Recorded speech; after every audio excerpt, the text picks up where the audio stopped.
বাংলাদেশের গণতান্ত্রিক ব্যবস্থা কার্যকর করা, প্রতিষ্ঠা করা কিংবা যারা গণতন্ত্রের পক্ষে নিজেদের অঙ্গীকার রাখতে চান তার প্রাথমিক ব্যাপার হচ্ছে তারা গণমাধ্যমের স্বাধীনতার পক্ষে কাজ করবে।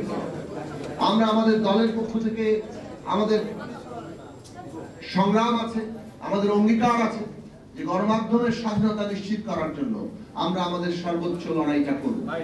আমাদের বিবেচনায় একজন ব্যক্তির স্বাধীনতা কিংবা যে কোনো বিষয়ের স্বাধীনতা মানে হচ্ছে সে অন্যের কিংবা অপরের স্বাধীনতাকে ক্ষুণ্ণ করতে পারে না।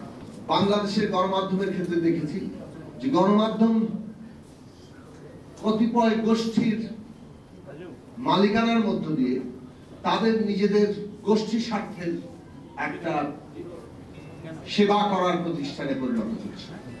ফলে সংস্কারের ক্ষেত্রে একটা গুরুত্বপূর্ণ দাবি উঠেছে যে গণমাধ্যমের মালিকানা কিভাবে নির্ধারিত হবে। গণমাধ্যমের মালিকানার ক্ষেত্রে সুস্পষ্ট নীতিমালা থাকা দরকার, যাতে ওইখানে কোনো একচেটিয়া কায়েম না হয়। যে দেশে আইন থাকে যে অন্য রাষ্ট্রের সাথে সম্পর্ক খারাপ করতে পারে এমন নিউজ করা যাবে না, এটা দিয়ে যে কোনো কিছুকে দমন করা যায়। এই সিলেক্টিভ প্রয়োগগুলো আমরা কিভাবে হয়েছে গত 15 বছরে দেখেছি।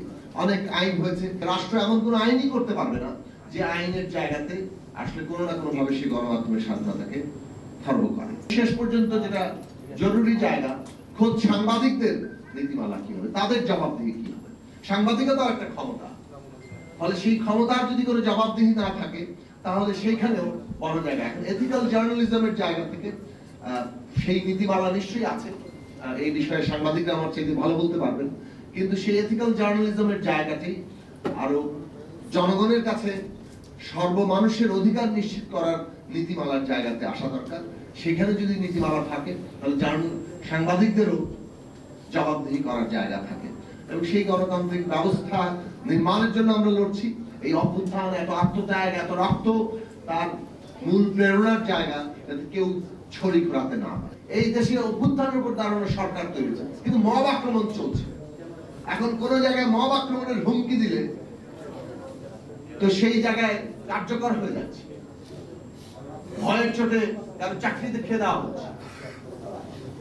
তো সুতরাং এই মব আক্রমণ বন্ধ করতে হবে। রাষ্ট্র যদি মব আক্রমণ বন্ধ করতে না পারে তো রাষ্ট্রেরই তো অস্তিত্ব থাকে না। আমরা যা বলবো তা হবে, না হলে আমরা দৌড়ানি দেব। এই সমস্ত প্রবণতা যারা করেন তারা মোটেই গণতন্ত্রের পক্ষের লোক নন। এবং এইটা হাসিনাগিরি, হাসিনার বৈশিষ্ট্য নানান ভাবে সমাজে যে ছড়িয়ে আছে তার নানান পুনরুৎপাদন আমরা দেখতে পাচ্ছি। কাজে গণতন্ত্র রক্ষা করা মানে হচ্ছে ফ্যাসিবাদী একজনের বিরুদ্ধে লড়াই করা না, যে কোনো ফ্যাসিবাদী প্রবণতা এবং ব্যবস্থার বিরুদ্ধে লড়াই করা। আদালতে যদি এমনকি মানুষ মাথা ঠুকে না পায় তাহলে শেষ পর্যন্ত গণমাধ্যমের কাছে যেতে পারবে। সেই রকম ভরসার জায়গায় যেদিন বাংলাদেশে তৈরি হবে আমরা বুঝতে পারবো বাংলাদেশে সত্যি সত্যি একটা গণতান্ত্রিক ব্যবস্থা তৈরি যাচ্ছে।